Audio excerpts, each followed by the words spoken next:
ਨਗਰ ਵਸਾਉਣ ਦੀ ਪਰੰਪਰਾ ਆਰੰਭ ਹੋਈ। ਤੇ ਜਦੋਂ ਗੋਇੰਦਵਾਲ ਸਾਹਿਬ ਨਗਰ ਵਸ ਗਿਆ, ਇੱਥੋਂ ਦੀ ਡਿਊਟੀ ਅਮਰਦਾਸ ਜੀ ਦੀ ਲਾ ਦਿੱਤੀ।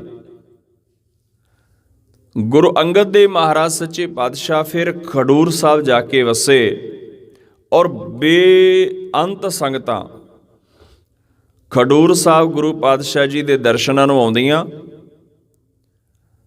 ਔਰ ਬਹੁਤ ਦਿਨ ਇੱਥੇ ਸੇਵਾ ਕਰਕੇ, ਗੁਰੂ ਪਾਤਸ਼ਾਹ ਜੀ ਦੇ ਦਰਸ਼ਨ ਦਿਦਾਰੇ ਕਰਕੇ, ਗੁਰਮਤਿ ਸਿਧਾਂਤ ਸਰਵਣ ਕਰਕੇ ਇੱਥੋਂ ਮੁੜਦੀਆਂ। ਗੁਰੂ ਨਾਨਕ ਦੇਵ ਮਹਾਰਾਜ ਜੀ ਨੇ ਜਿਵੇਂ ਕਰਤਾਰਪੁਰ ਸਾਹਿਬ ਖੇਤੇ ਕਰਕੇ, ਭਾਵ ਕੇ ਕਿਰਤ ਕਰਕੇ ਸਾਰੀ ਸੰਗਤ ਨੂੰ, ਕੁੱਲ ਕਾਇਨਾਤ ਨੂੰ ਇਹ ਉਪਦੇਸ਼ ਦਿੱਤਾ, ਕੁੱਲ ਸ੍ਰਿਸ਼ਟੀ ਨੂੰ ਇਹ ਉਪਦੇਸ਼ ਦਿੱਤਾ ਵੀ ਕਿਰਤ ਕਰਨੀ, ਮਿਹਨਤ ਕਰਨੀ ਅਤ ਉੱਤਮ ਹੈ, ਤੇ ਉਸ ਮਿਹਨਤ ਦੇ ਵਿੱਚੋਂ ਦਸਵੰਧ ਕੱਢਣਾ ਇਹ ਉਸ ਤੋਂ ਵੀ ਉੱਤਮ ਹੈ। ਕਿਉਂਕਿ ਸਿਧਾਂਤ ਸੀ ਨਾ ਗੁਰੂ ਨਾਨਕ ਦਾ, ਕਿਰਤ ਕਰੋ, ਨਾਮ ਜਪੋ ਤੇ ਵੰਡ ਛਕੋ। ਉਸੇ ਹੀ ਸਿਧਾਂਤ ਨੂੰ ਦ੍ਰਿੜਾਇਆ ਗੁਰੂ ਅੰਗਦ ਦੇਵ ਮਹਾਰਾਜ ਸੱਚੇ ਪਾਤਸ਼ਾਹ ਨੇ, ਤੇ ਉਹ ਵੀ ਇੱਥੇ ਗੋਇੰਦਵਾਲ ਸਾਹਿਬ ਦੇ ਵਸਾਉਣ ਤੋਂ ਬਾਅਦ ਜਦੋਂ ਵਸੇ, ਤੇ ਇੱਥੇ ਕਿਰਤ ਦੀ ਪਰੰਪਰਾ ਨੂੰ ਆਰੰਭ ਕੀਤਾ ਖਡੂਰ ਸਾਹਿਬ। ਤੇ ਆਪਣੇ ਪੁੱਤਰਾਂ ਨੂੰ, ਦਾਤੂ ਜੀ ਨੂੰ ਤੇ ਦਾਸੂ ਜੀ ਨੂੰ, ਉਹਨਾਂ ਨੂੰ ਵੀ ਇਹੀ ਉਪਦੇਸ਼ ਦਿੱਤਾ। ਜਦੋਂ ਕਿਤੇ ਉਹ ਆਉਂਦੇ ਗੁਰੂ ਘਰ, ਤੇ ਪਾਤਸ਼ਾਹ ਕਹਿੰਦੇ ਨੇ ਇੱਥੋਂ ਗੁਰੂ ਘਰ ਦੇ ਵਿੱਚੋਂ ਕੋਈ ਵੀ ਪੂਜਾ ਦਾ ਧਨ ਜਿਹੜਾ ਉਹ ਘਰ ਨਹੀਂ ਲੈ ਕੇ ਜਾਣਾ। ਤੁਸੀਂ ਆਪਣੇ ਘਰ ਦਾ ਜਿਹੜਾ ਖਰਚਾ ਹੈ, ਜਿਹੜੀਆਂ ਘਰ ਦੀਆਂ ਲੋੜਾਂ ਨੇ, ਉਹ ਆਪਣੀ ਦੁਕਾਨ ਤੋਂ ਪੂਰੀਆਂ ਕਰੋ, ਆਪਣੀ ਮਿਹਨਤ ਵਿੱਚੋਂ ਪੂਰੀਆਂ ਕਰੋ। ਗੁਰੂ ਘਰ ਦੇ ਵਿੱਚੋਂ ਕੁਝ ਵੀ ਘਰ ਨਹੀਂ ਜਾਏਗਾ। ਜਿਹੜਾ ਗੁਰੂ ਘਰ ਦਾ ਧਨ ਹੈ ਉਹ ਗੁਰੂ ਘਰ ਦੇ ਵਿੱਚ ਹੀ ਵਰਤਿਆ ਜਾਏਗਾ, ਉਹ ਤੁਸੀਂ ਘਰ ਨਹੀਂ ਲੈ ਕੇ ਜਾ ਸਕਦੇ। ਇਹ ਸਖਤ ਉਪਦੇਸ਼ ਗੁਰੂ ਅੰਗਦ ਦੇਵ ਮਹਾਰਾਜ ਜੀ ਦਾ ਆਪਣੇ ਪੁੱਤਰਾਂ ਨੂੰ। ਤੇ ਜਿੱਥੇ ਕਿਰਤ ਕਰਨੀ ਹੈ ਧਰਮ ਦੀ, ਉੱਥੇ ਦਸਵੰਧ ਦੀ ਪਰੰਪਰਾ ਵੀ ਆਰੰਭ ਕੀਤੀ। ਬਈ ਜਿਹੜੀ ਆਪਾਂ ਕਿਰਤ ਕਰਦੇ ਆ ਨਾ, ਉਹਦੇ ਵਿੱਚੋਂ ਕੁਝ ਹਿੱਸਾ ਗੁਰੂ ਘਰ ਦੇ ਵਿੱਚ ਸੰਗਤਾਂ ਦੇ ਵਾਸਤੇ ਆਪਾਂ ਸੇਵਾ ਕਰਨੀ ਹੈ। ਤੇ ਇੱਥੇ ਲੰਗਰ ਆਰੰਭ ਕੀਤਾ। ਵੈਸੇ ਲੰਗਰ ਦੀ ਪ੍ਰਾਰੰਭਤਾ ਤਾਂ ਜੇ ਦੇਖਿਆ ਜਾਵੇ ਤੇ ਗੁਰੂ ਨਾਨਕ ਦੇਵ ਮਹਾਰਾਜ ਜੀ ਨੇ ਕਰਤਾਰਪੁਰ ਸਾਹਿਬ ਆਰੰਭ ਕਰ ਦਿੱਤੀ ਸੀ, ਜਾਂ ਹੋਰ ਉਹ ਤੋਂ ਪਿੱਛੇ ਚਲੇ ਜਾਈਏ, ਜਦੋਂ ਚੂੜਕਾਣੇ ਸਾਧੂਆਂ ਨੂੰ ਭੋਜਨ ਛਕਾਇਆ ਸੀ ਨਾ, ਉਦੋਂ ਤੋਂ ਹੀ ਲੰਗਰ ਦੀ ਪ੍ਰਾਰੰਭਤਾ ਹੋ ਗਈ ਸੀ। ਪਰ ਇਹਦਾ ਵਿਸਥਾਰ ਕਰਤਾਰਪੁਰ ਸਾਹਿਬ ਆ ਕੇ ਹੋਇਆ। ਉਸ ਤੋਂ ਬਾਅਦ ਗੁਰੂ ਅੰਗਦ ਦੇਵ ਮਹਾਰਾਜ ਜੀ ਨੇ ਖਡੂਰ ਸਾਹਿਬ ਆਰੰਭ ਕੀਤਾ, ਔਰ ਲੰਗਰ ਦੇ ਪਿੱਛੇ ਗੁਰੂ ਪਾਤਸ਼ਾਹ ਜੀ ਦੇ ਜਿੰਨੇ ਵੀ ਜੀਵਨ ਦੇ ਵਿੱਚ ਜੋ ਵੀ ਉਹਨਾਂ ਨੇ ਕਿਰਪਾ ਕੀਤੀ ਹੈ, ਜਾਂ ਜੋ ਵੀ ਕਰਮ ਕੀਤੇ ਨੇ ਲੰਗਰ ਦੇ, ਨਗਰ ਵਸਾਉਣ ਦੇ, ਉਹਦੇ ਪਿੱਛੇ ਬੜੇ ਬੜੇ ਵੱਡੇ ਕਾਰਨ ਰਹੇ। ਹੁਣ ਲੰਗਰ ਦਾ ਕਾਰਨ ਕੀ? ਜਿਹੜੀਆਂ ਸੰਗਤਾਂ ਬਹੁਤ ਦੂਰੋਂ ਚੱਲ ਕੇ ਆਉਂਦੀਆਂ, ਇੱਕ ਤੇ ਉਹਨਾਂ ਨੂੰ ਜੋ ਹੈ ਪੌਸ਼ਟਿਕ ਭੋਜਨ ਮਿਲ ਸਕੇ, ਦੂਸਰਾ ਜਿਹੜੇ ਲੋਕ ਲੰਗੜੇ ਲੂਲੇ ਸਨ, ਉਹ ਕਿਰਤ ਕਰਮ ਨਹੀਂ ਸੀ ਕਰ ਸਕਦੇ,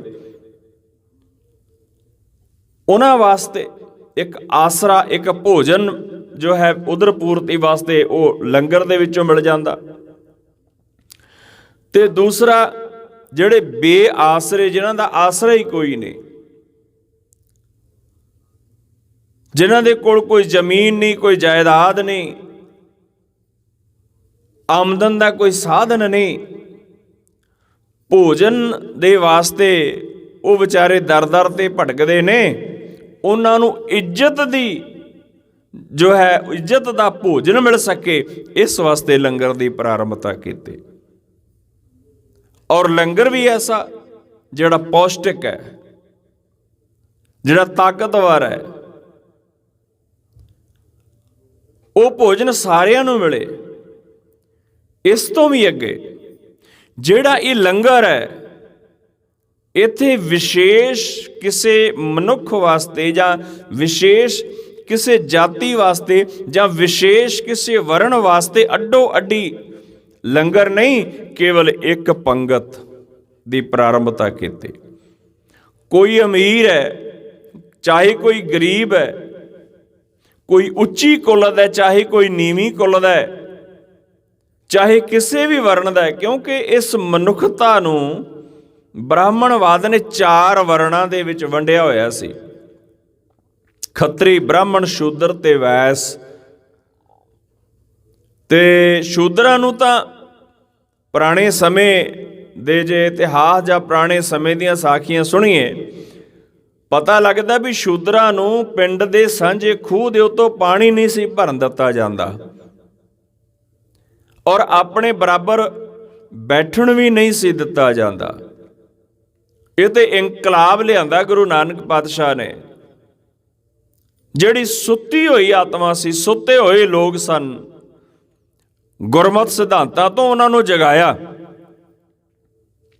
ਇੱਕ ਸ਼ਾਇਰ ਨੇ ਬੜੀ ਬਾਕਮਾਲ ਗੱਲ ਲਿਖੀ ਹੈ। ਗੁਰੂ ਨਾਨਕ ਦੇਵ ਮਹਾਰਾਜ ਜੀ ਦੇ ਪਰਥਾਏ ਕਹਿਣ ਲੱਗਾ, ਫਿਰ ਉਠੀ ਆਖਿਰ ਸਦਾ ਤੌਹੀਦ ਕੀ ਪੰਜਾਬ ਸੇ। ਉਰਦੂ ਦੇ ਵਿੱਚ ਉਹਨੇ ਲਿਖਿਆ, ਕਹਿੰਦਾ ਫਿਰ ਉਠੀ ਆਖਿਰ ਸਦਾ ਤੌਹੀਦ ਕੀ ਪੰਜਾਬ ਸੇ, ਹਿੰਦ ਕੋ ਏਕ ਮਰਦੇ ਕਾਮਿਲ ਨੇ ਜਗਾਇਆ ख्वाब ਸੇ। ख्वाब ਕਹਿੰਦੇ ਨੇ ਸੁਪਨੇ ਨੂੰ। ਕਹਿੰਦੇ ਨੇ ਇੱਕ ਇਨਕਲਾਬ ਦੀ ਲਹਿਰ ਪੰਜਾਬ ਦੇ ਵਿੱਚੋਂ ਉੱਠੀ ਹੈ, ਇੱਕ ਆਵਾਜ਼ ਉੱਠੀ ਹੈ ਪੰਜਾਬ ਦੇ ਵਿੱਚੋਂ। ਉਹ ਆਵਾਜ਼ ਕਿਹੜੀ ਸੀ? ਮਰਦੇ ਕਾਮਿਲ। ਇੱਕ ਪੂਰੇ ਮਰਦ ਨੇ, ਕਾਮਿਲ ਪੁਰਸ਼ ਨੇ ਇਹਨਾਂ ਲੋਕਾਂ ਨੂੰ ਜਗਾਇਆ, ਜਿਹੜੇ ख्वाब ਦੇ ਵਿੱਚ, ਸੁਪਨੇ ਵਿੱਚ ਸੁੱਤੇ ਹੋਏ ਬੜੇ ਬੜੇ ਵੱਡੇ ਸੁਪਨੇ ਲੈ ਰਹੇ ਸਨ, ਜਿਨ੍ਹਾਂ ਨੇ ਆਪਣੇ ਆਪ ਨੂੰ ਦੁਨੀਆ ਦਾ ਮਾਲਕ ਮੰਨਿਆ ਹੋਇਆ ਸੀ, ਜਿਨ੍ਹਾਂ ਨੇ ਆਪਣੇ ਆਪ ਨੂੰ ਦੁਨੀਆ ਦਾ ਗੁਰੂ ਮੰਨ ਲਿਆ ਸੀ ਵੀ ਸਾਡੇ ਤੋਂ ਬਿਨਾਂ ਹੋਰ ਕੋਈ ਗੁਰੂ ਹੋ ਹੀ ਨਹੀਂ ਸਕਦਾ। ਇਸ ਪਰੰਪਰਾ ਨੂੰ ਖਤਮ ਕਰਨ ਵਾਸਤੇ, ਤਹਿਸ ਨਹਿਸ ਕਰਨ ਵਾਸਤੇ ਲੰਗਰ ਦੀ ਇੱਕ ਸਾਰਤਾ ਜਿਹੜੀ ਪਾਤਸ਼ਾਹ ਨੇ ਪ੍ਰਾਰੰਭਤਾ ਕੀਤੀ, ਬੜੀ ਵੱਡੀ ਕਾਰੀ ਚੋਟ ਸੀ। ਇੱਕੋ ਹੀ ਪੰਗਤ ਵਿੱਚ, ਚਾਹੇ ਉਹ ਖੱਤਰੀ ਹੈ, ਚਾਹੇ ਉਹ ਸ਼ੂਦਰ ਹੈ, ਚਾਹੇ ਬਾਹਮਣ ਹੈ, ਚਾਹੇ ਵੈਸ਼ ਹੈ, ਕੋਈ ਵੀ, ਸਾਰੇ ਇੱਕ ਪੰਗਤ ਵਿੱਚ ਬੈਠਣਗੇ। ਹੁਣ ਜਿਨ੍ਹਾਂ ਨੂੰ ਕੋਈ ਆਪਣੇ ਬਰਾਬਰ ਨਹੀਂ ਬੈਠਣ ਦਿੰਦਾ, ਹੁਣ ਲੰਗਰ ਦੇ ਵਿੱਚ ਉਹ ਉਹਨਾਂ ਦੇ ਬਰਾਬਰ ਬੈਠ ਕੇ ਛਕ ਰਹੇ ਨੇ, ਤੇ ਸਨਮਾਨ ਹੈ, ਸਤਿਕਾਰ ਹੈ। ਉਹਨਾਂ ਨੇ ਸੋਚਿਆ ਵੀ ਸਾਡੀ ਬਾਂਹ ਫੜਨ ਵਾਲਾ ਵੀ ਕੋਈ ਆਇਆ ਹੈ, ਔਰ ਇਹੀ ਨਿਰੰਕਾਰ ਦੇ ਘਰ ਦੀ ਵਡਿਆਈ ਹੈ। ਪਾਤਸ਼ਾਹ ਬਾਣੀ 'ਚ ਕਿਰਪਾ ਕਰਦੇ ਨੇ ਨਾ, ਮਾਨਸ ਕੀ ਜਾਤ ਸਭ ਹੈ ਇੱਕ ਹੈ ਪਹਿਚਾਨ ਬੋ। ਮਨੁੱਖ ਦੀ ਜਾਤੀ ਹੈ, ਬਸ ਮਨੁੱਖ। ਸਾਰੇ ਜਿੰਨੇ ਵੀ ਮਨੁੱਖ ਜਾਤੀ ਵਿੱਚ ਨੇ ਉਹ ਇੱਕੋ ਹੀ ਜਾਤ ਹੈ। ਇਹ ਤੇ ਅਸੀਂ ਦੁਨੀਆ ਦੇ ਲੋਕਾਂ ਨੇ ਕਿਸੇ ਨੂੰ ਬਾਹਮਣ ਬਣਾ ਲਿਆ, ਕਿਸੇ ਨੂੰ ਖੱਤਰੀ, ਕਿਸੇ ਨੂੰ ਸ਼ੂਦਰ ਤੇ ਕਿਸੇ ਨੂੰ ਵੈਸ਼। ਅਕਸਰ ਸੁਣਨ ਦੇ ਵਿੱਚ ਆਉਂਦਾ, ਔਰ ਇਹ ਸੱਚਾਈ ਵੀ ਹੈ। ਆਪਾਂ ਕਹਿੰਦੇ ਨੇ ਪੰਡਤ, ਪੰਡਤ ਕਹਿੰਦੇ ਨੇ ਵਿਦਵਾਨ ਨੂੰ, ਬ੍ਰਾਹਮਣ ਕਹਿੰਦੇ ਨੇ ਜਿਹੜਾ ਬ੍ਰਹਮ ਦਾ ਗਿਆਨ ਰੱਖਦਾ ਹੋਵੇ। ਕਿਸੇ ਦੇ ਘਰ ਜੰਮ ਕੇ ਕੋਈ ਬ੍ਰਾਹਮਣ ਨਹੀਂ ਹੋ ਸਕਦਾ। ਬ੍ਰਾਹਮਣ ਵਾਲੇ ਗੁਣ ਵੀ ਹੋਣੇ ਚਾਹੀਦੇ ਨੇ, ਵਿਦਵਤਾ ਹੋਣੀ ਚਾਹੀਦੀ ਹੈ, ਬ੍ਰਹਮ ਦਾ ਗਿਆਨ ਹੋਣਾ ਚਾਹੀਦਾ। ਜਿਵੇਂ ਆਪਾਂ ਗਿਆਨੀ ਕਹਿ ਦਿੰਦੇ, ਗਿਆਨੀ ਦਾ ਭਾਵ ਹੈ ਜਿਹਨੂੰ ਗਿਆਨ ਹੈ, ਔਰ ਦੁਨੀਆ ਦਾ ਗਿਆਨ ਨਹੀਂ, ਕਰਤੇ ਪੁਰਖ ਦਾ ਗਿਆਨ ਹੋਵੇ। ਬ੍ਰਾਹਮਣ ਉਹ ਹੈ ਜਿਹਨੂੰ ਬ੍ਰਹਮ ਦਾ ਗਿਆਨ ਹੈ। ਪੰਡਤ ਉਹ ਹੈ ਜਿਹੜਾ ਵਿਦਵਾਨ ਹੈ। ਪਰ ਇਹਨਾਂ ਨੂੰ ਸ਼੍ਰੇਣੀਆਂ ਦੇ ਵਿੱਚ ਵੰਡ ਦਿੱਤਾ। ਲੰਗਰ ਪਾਤਸ਼ਾਹ ਜੀ ਦੇ ਚਲਾਉਣ ਦਾ ਸਭ ਤੋਂ ਵੱਡਾ ਮਕਸਦ ਇਹ ਸੀ, ਜਿਹੜਾ ਇਹ ਊਚ ਨੀਚ ਦੀ ਭਾਵਨਾ, ਇਹਨੂੰ ਖਤਮ ਕਰਨਾ। ਔਰ ਇੱਥੇ ਪੌਸ਼ਟਿਕ ਭੋਜਨ, ਤਾਕਤਵਰ ਭੋਜਨ, ਚੰਗਾ ਭੋਜਨ ਸੰਗਤਾਂ ਨੂੰ ਮਿਲ ਸਕੇ, ਪ੍ਰਬੰਧ ਬੜਾ ਬਾਕਮਾਲ ਗੁਰੂ ਅੰਗਦ ਦੇਵ ਮਹਾਰਾਜ ਜੀ ਨੇ ਕੀਤਾ। ਔਰ ਇਸ ਪ੍ਰਬੰਧ ਦੀ ਵਾਗ ਡੋਰ ਸੰਭਾਲੀ ਸਤਿਕਾਰਯੋਗ ਮਾਤਾ ਮਾਤਾ ਖੀਵੀ ਜੀ ਨੇ, ਗੁਰੂ ਅੰਗਦ ਦੇਵ ਮਹਾਰਾਜ ਜੀ ਦੇ ਧਰਮ ਸੁਪਤਨੀ, ਉਹ ਆਪ ਹੁਣ ਇੱਥੇ ਦੇਖੋ ਇੱਕ ਗੁਰੂ ਦੇ ਮਹਿਲ, ਹੁਣ ਸੇਵਾ ਦੇ ਵਿੱਚ ਵੀ ਕੋਈ ਫਰਕ ਨਹੀਂ ਵੀ ਜੇ ਗੁਰੂ ਕੇ ਮਹਿਲ ਨੇ ਜਾਂ ਗੁਰੂ ਦੇ ਬੱਚੇ ਨੇ ਉਹਨਾਂ ਨੇ ਸੇਵਾ ਨਹੀਂ ਕਰਨੀ। ਪਾਤਸ਼ਾਹ ਕਹਿੰਦੇ ਨੇ ਨਹੀਂ, ਸੇਵਾ ਸਾਰਿਆਂ ਵਾਸਤੇ ਜ਼ਰੂਰੀ ਹੈ, चाहे वो गुरु का महल है, चाहे गुरु के साहबजादे ने, गुरु का परिवार है, सारिਆਂ वास्ते सेवा जरूरी है, सिमरन ते सेवा। हुण माता खीवी जी उन्होंने लंगर का प्रबंध संभालिया, आप लंगर देखदे, और भट्टां ने तो इत्थों तक कह दिता, कहंदे उस लंगर दे विच ऐसी खीर माता खीवी जी वरताउंदे सन जिहदे विच घिओ पिया हुंदा सी। खीर दे विच, क्योंकि दुध दे विच जो है खीर बनदी है, चौल पा के, दुध है वो भी पौष्टिक है, शरीर नूं ताकत दिंदा है, और इस तों भी अगे माता जी ने बड़े प्यार दे नाल उहदे विच घिओ भी पा देना। हुण मां जिहड़ी है ना, मां ਉਹ ਆਪਣੇ ਬੱਚੇ ਨੂੰ ਆਪ ਤੇ ਭਾਵੇਂ ਰੁੱਖਾ ਮਿੱਸਾ ਖਾ ਲੈ, ਆਪਣੇ ਬੱਚੇ ਨੂੰ ਉਹ ਚੰਗਾ ਭੋਜਨ ਦਿੰਦੀ ਹੈ। ਔਰ ਕਈ ਮਾਵਾਂ ਤਾਂ ਐਸੀਆਂ ਵੀ ਦੇਖੀਆਂ ਨੇ ਆਪਣੇ ਬੱਚਿਆਂ ਤੋਂ ਚੋਰੀ ਭੋਜਨ ਛਕਦੀਆਂ ਨੇ, ਰੁੱਖਾ ਮਿੱਸਾ, ਕਿਤੇ ਮੇਰੇ ਬੱਚੇ ਇਹ ਨਾ ਕਹਿ ਦੇਣ ਸਾਨੂੰ ਬੜਾ ਚੰਗਾ ਭੋਜਨ ਦਿੱਤਾ ਤੇ ਮੇਰੀ ਮਾਂ ਰੁੱਖਾ ਖਾਂਦੀ, ਉਹਨੇ ਚੋਰੀ ਖਾ ਲੈਣਾ। ਪੁੱਤ ਮੈਂ ਤੇਰੇ ਤੋਂ ਵੀ ਵਧੀਆ ਭੋਜਨ ਖਾਂਦਾ ਹੈ। ਤੇ ਇੱਧਰ ਵੀ ਮਾਂ माता खीवी जी वो भी इसे तरह करते, आप सादा भोजन छकना ते अपने पुत्रां नूं भाव संगत नूं माता ने खीर दे विच घिओ पा पा के छकाउणा, छको छको। ये है मां।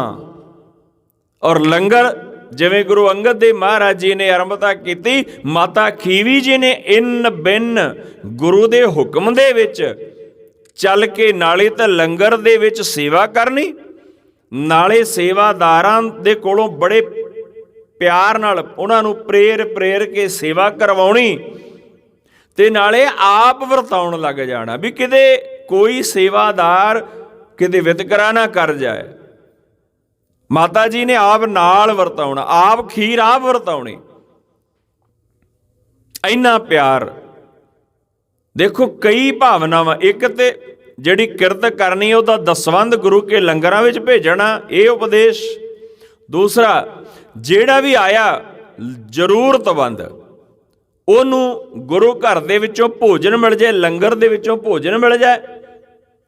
तीसरा,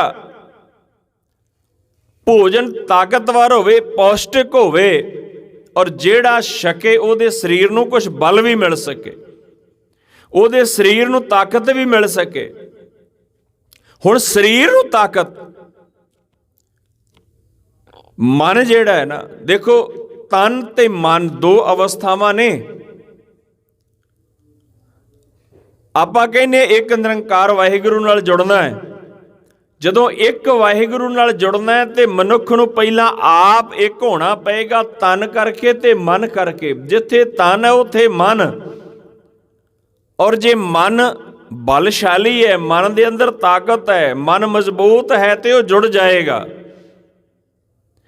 और अक्सर मजबूत मन, ताकतवर मन जिहड़ा है ना, वो ताकतवर शरीर दे विच ही रहिंदा है। जे शरीर कमजोर है, शरीर दे विच ताकत नहीं है, शरीर निढाल है, शरीर नूं कोई दुख लगा है, शरीर दे विच कमजोरी है, अक्सर देखण विच आउंदा है मनुख दे कोल पैसा होवे ते भावें ना होवे, मनुख बहुता अमीर होवे ते भावें ना होवे, बड़े गरीब ऐसे देखे ने बड़े ताकतवर मन दे, बड़े हिम्मत दे, बड़े हौसले वाले। बेशक माइक गरीबी है पर मन बड़ा बलवान है। कारण की? उन्हां दा तन बलवान हुंदा है।